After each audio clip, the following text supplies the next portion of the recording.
Hello everyone, welcome to अपना सपना JRF and welcome to this video. आज की इस वीडियो में हम पढ़ने वाले हैं प्लांट हार्मोन इथिलीन के बारे में।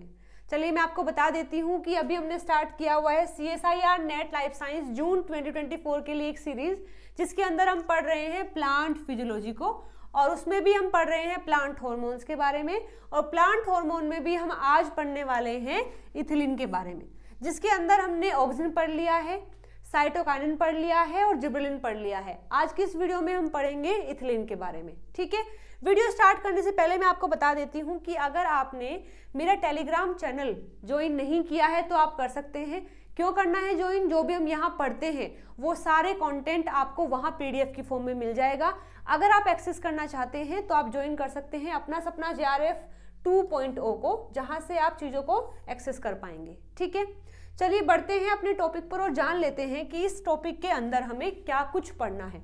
तो सबसे पहले हम पढ़ेंगे कि इथिलीन जो हार्मोन है ये क्या होता है, कैसे डिस्कवर हुआ था, कैसे सिंथेसाइज होता है, किस तरीके से काम करता है, क्या क्या म्यूटेशन हो सकते हैं और क्या क्या ये फंक्शन रोल करता है प्लांट के अंदर। आज की इस वीडियो में हम इंट्रोडक्शन पढ़ेंगे, डिस्कवरी पढ़ेंगे और बायोसिंथेसिस पढ़ेंगे, और नेक्स्ट पार्ट में हम सिग्नलिंग पाथवे पढ़ेंगे, म्यूटेशन केस पढ़ेंगे और फंक्शन पढ़ेंगे। ठीक है, चलिए तो वीडियो स्टार्ट करते हैं with the introduction of ethylene.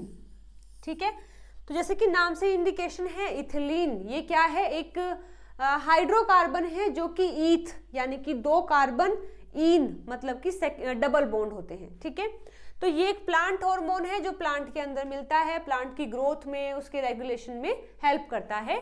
और ethylene is a gaseous hormone. देखो जितने भी हार्मोन हम पढ़ने वाले हैं इनमें से एकमात्र ये ऐसा हार्मोन है जो कि गैस की फॉर्म में होता है, यानी गैसियस नेचर का होता है। ठीक है, और जो कि हाइड्रोकार्बन इन नेचर, जैसे कि इसका फॉर्मूला है C2H4। हाइड्रोकार्बन का मतलब है एक ऐसा कंपाउंड जो हाइड्रोजन और कार्बन से ही केवल मिलके बना है, तो हाइड्रोकार्बन होता है। साथ साथ इसका नेचर कैसा है? गैस नेचर का है ये। It is simple alkene, a hydrocarbon with carbon carbon double bond. इसमें कार्बन होता है, एक और कार्बन होता है, और दोनों कार्बन के बीच में डबल बॉन्ड होता है। It is colourless and volatile substances. ये कलरलेस मतलब इसका कोई कलर नहीं होता है, और वोलेटाइल का मतलब है कि हर एक फॉर्म में कन्वर्ट होकर के मतलब उड़ भी सकता है। वोलेटाइल का मतलब है जो हर जगह मिल सकता है, क्योंकि ये गैसियस फॉर्म में है तो कहीं भी उड़ करके जा सकता है, ऐसा नहीं कि प्लांट के अंदर ही रहेगा। It's maximum production occur in ripening fruit and senescent leaves. ये दो मेन चीजें हैं जो आपको याद रखनी है अबाउट द इथिलीन। जो भी फ्रूट राइप हो रहे होते हैं, पक रहे होते हैं, वहां पर इथिलीन का ही रोल होता है। तो ऐसे फ्रूट जो राइप कर रहे हैं वहां पर ये मिलेगा, और ऐसी जगह प्लांट का ऐसा पार्ट जो कि बूढ़ा हो गया है, जो मरने वाला है, उसमें भी इथिलीन का प्रोडक्शन ज्यादा होगा। इसी के अगेंस्ट हमने पढ़ा है साइटोकाइनिन। जहां साइटोकाइनिन होता है वो लीफ सेनेसेंस नहीं करती है, यानी वो ओल्ड नहीं होती है, लेकिन जहां पर इथिलीन है मतलब वो लीफ जो है ओल्ड हो जाएगी, एजिंग को शो करेगी। ठीक है, it is used in the agriculture to force the ripening of fruit. आपने सुना भी होगा कि जो फल होते हैं जिनको बेचना होता है उनको जल्दी से राइप करवाया जाता है आर्टिफिशियली। तो कैसे करते हैं? ये जो इथिलीन है ये नेचुरली हेल्प करता है फ्रूट की राइपनिंग में, लेकिन अगर हमें आर्टिफिशियली जल्दी फ्रूट को राइप करवाना है तो वहां पर ये जो इथिलीन होता है उसको अप्लाई किया जाता है ताकि फ्रूट जो है जल्दी से राइप हो जाए। ऐसे देखिए, it is form through the breakdown of methionine. आगे इसको डिटेल में भी हम पढ़ेंगे। इसका जो प्रिकर्सर होता है उसका नाम है मिथ्योनिन। और मिथ्योनिन क्या है? एक ऐसा अमाइनो एसिड है जिसमें सल्फर होता है, जिसको हम सल्फर कंटेनिंग अमाइनो एसिड भी बोलते हैं। तो इसी के ब्रेकडाउन से ये जो इथिलीन हार्मोन है ये बनता है। फॉर्मूला क्या रहेगा? देखो, कार्बन कार्बन दोनों के बीच में डबल बॉन्ड है और 4 हाइड्रोजन इस तरीके से जुड़े हुए हैं, यानी C2H4। चलिए आगे देखते हैं, बात करेंगे डिस्कवरी की। इंट्रोडक्शन हमने देख लिया है कि ये हार्मोन क्या है और क्या काम करता है प्लांट के अंदर। अब ये डिस्कवर कैसे हुआ है? हमने देखे 3 हार्मोन हमने पढ़ लिए हैं, तीनों का हमने देखा है डिस्कवरी के बारे में कि वो किस तरीके से डिस्कवर हुए हैं। इसका भी एक अलग ही स्टोरी है जिसकी वजह से ये डिस्कवर हुआ है।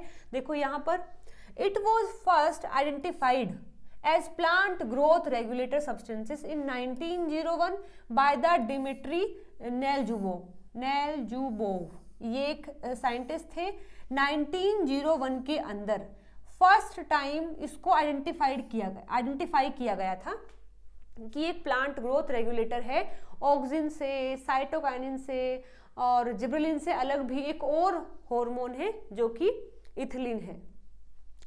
He altered the growth of etiolated pea seedling in lab। कैसे पता लगा था? उन्होंने लैब के अंदर पी सीडलिंग लिया था, यानी जो मटर होता है उसमें से जो रूट शूट निकलती है उसको सीडलिंग बोलते हैं जब वो अपने इनिशियल स्टेज में होती है। तो उन्होंने क्या किया कि जो इटियोलेटेड का मतलब होते हैं ऐसा सीडलिंग जिसको हम डार्क में ग्रो कर रहे हैं सॉरी, इटियोलेटेड क्या होता है कि ऐसा सीड जिसको हम डार्क में ग्रो करवा रहे हैं, जिसकी वजह से उसको लाइट नहीं मिल पाती है और वो शो करता है इटियोलेटेड ग्रोथ, जिसमें उसकी लेंथ जो है काफ़ी हद तक बढ़ जाती है।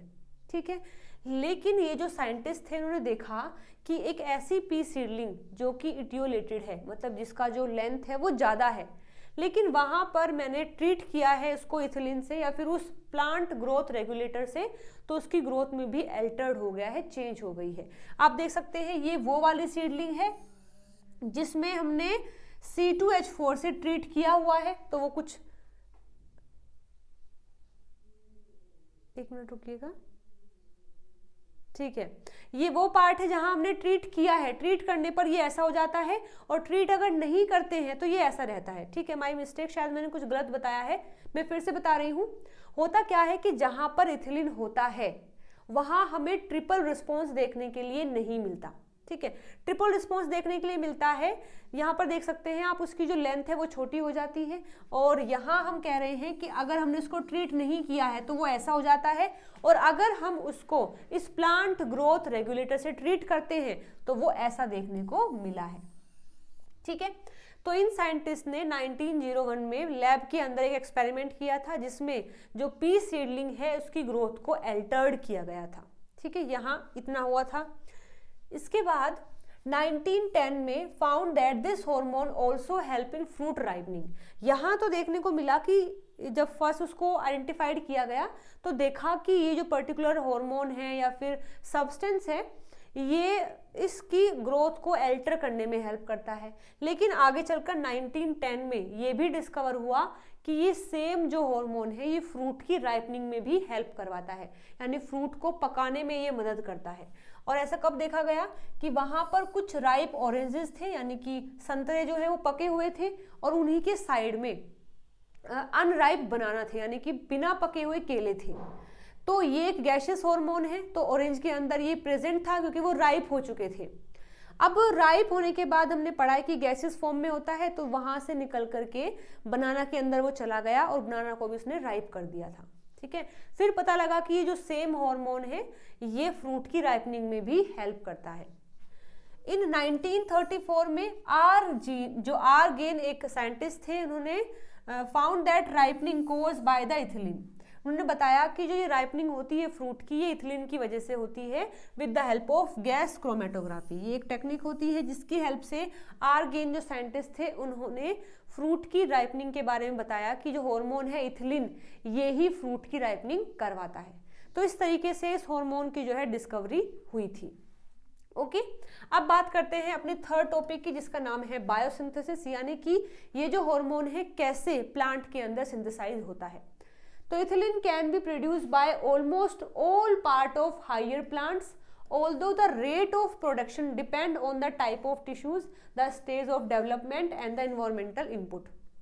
कहा है कि ये हार्मोन वैसे लगभग हायर प्लांट जो होते हैं उनके सभी पार्ट में बनता है, लेकिन अगेन डिपेंड करता है कि टिश्यू का टाइप कौन सा है।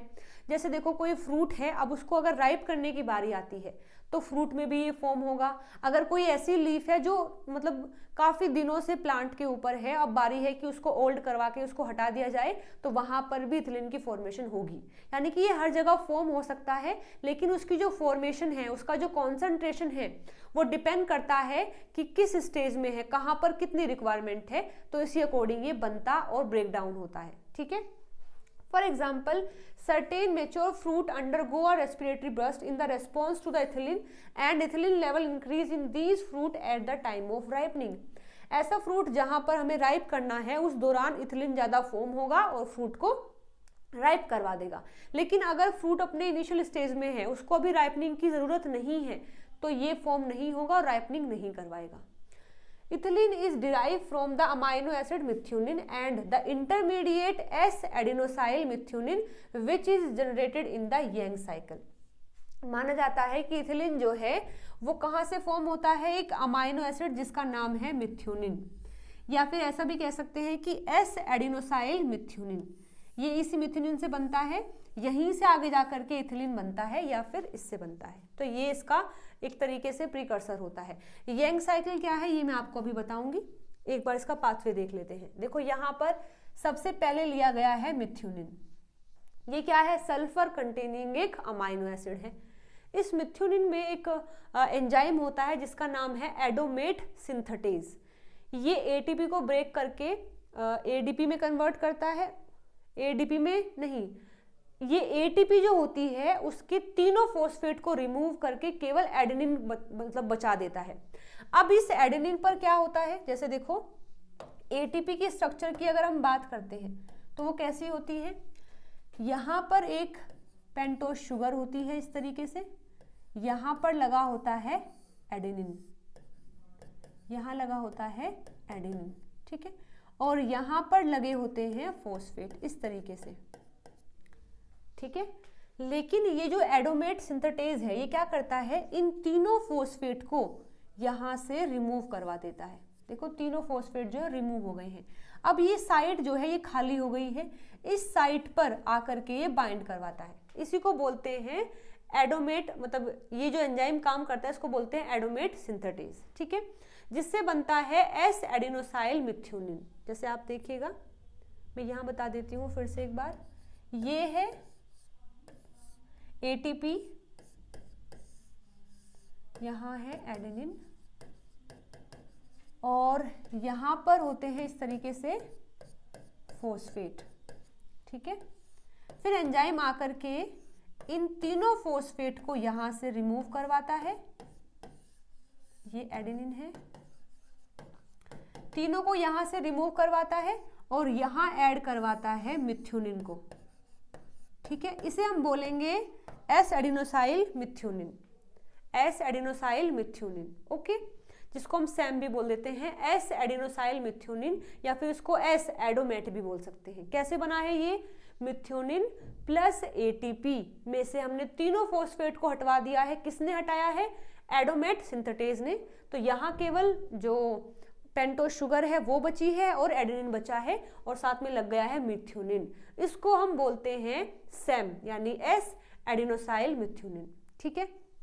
फिर यहाँ पर जो है एक एंजाइम आता है जिसका नाम है एसीसी सिंथेज, एसीसी सिंथेज, जिसको हम शॉर्ट में एसीएस भी बोलते हैं। ये क्या करता है, देखिए ये बनाता है 1 एमिनो साइक्लोप्रोपेन 1 कार्बोक्सिलिक एसिड, यानी एसीसी बना देता है, ठीक है।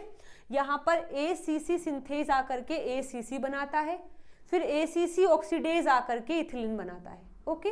पहले मिथ्योनिन से बना है सैम यानी एस एडिनोसाइल मिथ्योनिन, फिर आया है एसीसी सिंथेज जिसने बना दिया है एसीसी, और फिर आया है एसीसी ऑक्सीडेज जिसने बना दिया है इथिलीन।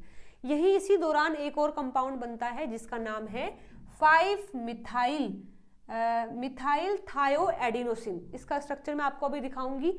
ये बनके फिर से मिथ्योनिन में कन्वर्ट हो जाता है। इसी को बोलते हैं यंग साइकिल, ठीक है, ताकि ये इसकी कमी ना हो जाए और ये लगातार बनता रहे, तो इसको रीजनरेट करने के लिए यहाँ पर यंग साइकिल चलती है, ठीक है। तो 1 अमीनो साइक्लोप्रोपेन 1 कार्बोक्सिलिक एसिड जो है ये यहाँ बनता है एसीसी। इसके बाद फिर आता है एसीसी ऑक्सीडेज जो हाफ O2 को यूज करके कन्वर्ट CO2 को रिमूव करवाता है, HCN को रिमूव करवाता है, H2O को रिमूव करवाता है, और यहाँ फाइनली हमें मिल जाता है इथिलीन, ओके। तो आई होप यहाँ तक बातें समझ आ गई होंगी। इसको अगर मैं शॉर्ट में बताऊं तो क्या हुआ है कि मिथ्योनिन था, इससे आया था SAM, इससे आया है ACC, इससे आया है इथिलीन। यहां पर जो एंजाइम था वो था ACC ऑक्सीडेज, और यहां पर जो एंजाइम था ये था ACC सिंथेज, और यहां पर था एस एडोमेट सिंथेटेज।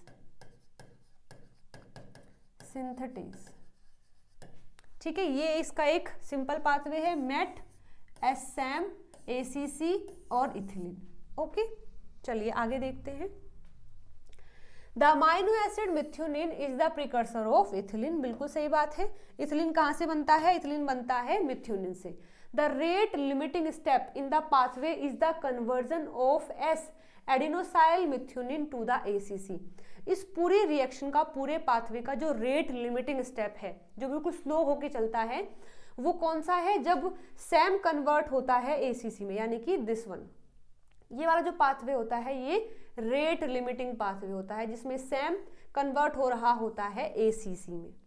ठीक है, जो कैटेलाइज करता है enzyme ACC synthase. The last step in the pathway, the conversion of ACC to ethylene require oxygen and is catalysed by the enzyme ACC oxidase. जो लास्ट वाला स्टेप है जिसमें एसीसी कन्वर्ट होता है इथिलीन में, उसको करवाता है एसीसी ऑक्सीडेज और उसको रिक्वायरमेंट होती है ऑक्सीजन की। The CHS group of methionine is recycled by the Yang cycle and thus conserve the continuous synthesis। इसमें जो मिथ्योनिन का CHS वाला ग्रुप होता है वो फिर से रिसाइकिल हो जाता है, उसको बोलते हैं यंग साइकिल। देखो कैसे होता है, यहां तक हमने पढ़ा था, in addition to bring the convert to ethylene ACC can be conjugate to the N-malonyl ACC। देखो इसमें लिखा है कि जो सैम होता है, सैम कन्वर्ट होता है एसीसी में, फिर एसीसी कन्वर्ट होता है इथिलीन में। ये जो एसीसी है जरूरी नहीं है कि इथिलीन में ही कन्वर्ट होगा। अगर हमें इथिलीन नहीं चाहिए तो एसीसी को हम किसी और चीज में भी कन्वर्ट करवा सकते हैं। ठीक है, जैसे देखिए ये है एसीसी, जहां पर ये NH3 है, ये COO नेगेटिव है, CH2 जिसको हम एसीसी बोलते हैं, यानी 1 अमीनो साइक्लोप्रोपेन 1 कार्बोक्सिलिक एसिड, यानी इस 1 कार्बन पर ही अमीनो ग्रुप लगा है, कार्बोक्सिलिक ग्रुप लगा है, और यहाँ प्रोपेन है, मतलब साइक्लोप्रोपेन यानी कि 3 कार्बन का बना हुआ एक चेन रिंग है प्रोपेन। ठीक है, यहाँ पर आता है एसीसी ऑक्सीडेज जो कन्वर्ट करता है इथिलीन में, ये तो हमने पढ़ा है। लेकिन अगर हमें ये वाली रिएक्शन नहीं करवानी है तो यहाँ आता है मेलोनिल COA, मतलब मेलोनिल कोएंजाइम A आता है, जो आकर के यहाँ इस पर बाइंड हो जाता है यहाँ, जिससे बन जाता है N मेलोनाइल ACC। ठीक है, यहाँ फिर इथिलीन नहीं बनेगा। ओके, तो ACC जो होता है उसको इथिलीन भी बन सकता है और उससे N मेलोनाइल ACC भी बन सकता है, इस तरीके से बनता है। ठीक है, अब आगे हम बात करेंगे कि जो अभी हमने पाथवे पढ़ा है उसमें कुछ ऐसे कंपाउंड भी होते हैं जो इस पाथवे को रोक सकते हैं, उसे बोलते हैं इनहिबिटर ऑफ बायोसिंथेसिस। जैसे देखिए हमने पढ़ा है मिथ्योनिन, मिथ्योनिन से कन्वर्ट होता है सैम के अंदर, सैम से बनता है ACC, ACC से बनता है इथिलीन। ये जो ACC बनता है ACC सिंथेज से बनता है और इथिलीन बनता है ACC ऑक्सीडेज से। इन दोनों को इनहिबिट कर सकते हैं अलग अलग फैक्टर, जैसे कि ACC सिंथेज जो होता है वो इनहिबिट होता है बाय 2 फैक्टर, 1-AOA जिसका फुल फॉर्म है अमीनो ऑक्सी एसिटिक एसिड, और दूसरा है AVG जिसका फुल फॉर्म है अमीनो इथॉक्सी विनाइल ग्लाइसिन। यहाँ से भी क्वेश्चन आते हैं, आ भी सकते हैं, तो आपको इनके नाम अच्छे से याद रखने हैं। ऐसे ही जो ACC ऑक्सीडेज है उसको इनहिबिट कर सकते हैं, जैसे कि एनरोबायोसिस, ये कुछ फैक्टर होते हैं, जैसे कि टेम्परेचर अगर 35 डिग्री सेल्सियस से कम है तो ये जो एंजाइम है ये काम करना बंद कर देता है और वहाँ हमें इथिलीन नहीं मिलेगा। साथ साथ जो कोबाल्ट आयन होता है, कोबाल्ट आयन जो होता है वो भी आकर के इस रिएक्शन को इनहिबिट करवा सकता है। ठीक है, तो ये पूरा पाथवे जो है हमने पढ़ लिया है।